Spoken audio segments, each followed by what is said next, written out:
호주에 이어 캐나다도 동결 해동 후 다시 금리 인상에 나섰다.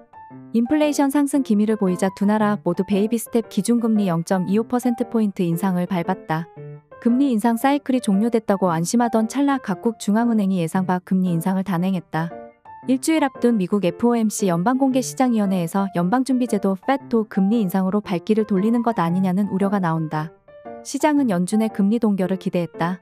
두 나라의 동결 유턴으로 기대감의 균열이 생기고 있다. 3연속 동결을 단행한 한국도 불안하다. 금융당국은 주요 국가 다른 상황이지만 물가에 방심할 상황은 아니라는 입장을 고수하고 있다. 8일 이상영 한국은행 부총재보는 통화신용정책 보고서 공개 후 기자간담회에서 호주와 캐나다는 그간 물가가 내림세를 지속하다가 4월 들어 반등하는 모습을 보였다.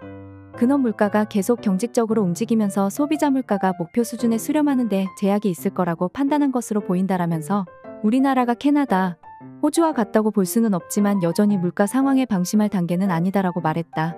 로이터 통신 등 외신에 따르면 7일 현지 시각 캐나다 중앙은행 버큰 통화정책회의를 열고 종전금리 4.5%에서 4.75%로 0.25%포인트 인상했다.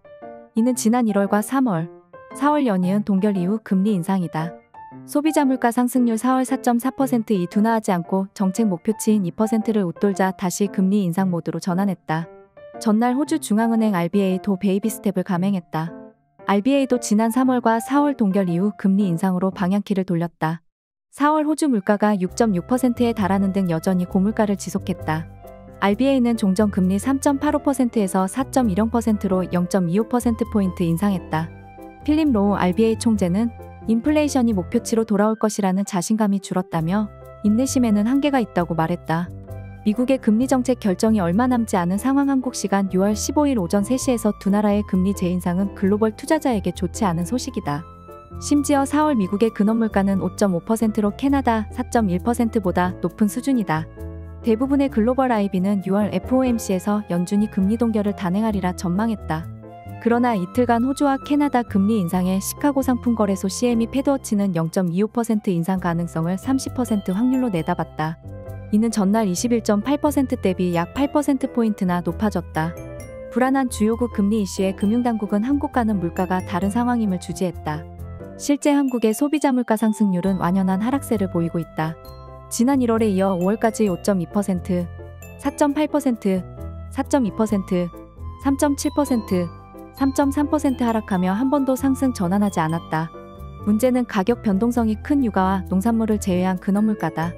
올 상반기 우하향 추세이기는 하나 총 물가만큼 큰 폭으로 떨어지진 않고 있다. 스티키 끈적끈적한 움직임을 보이고 있다.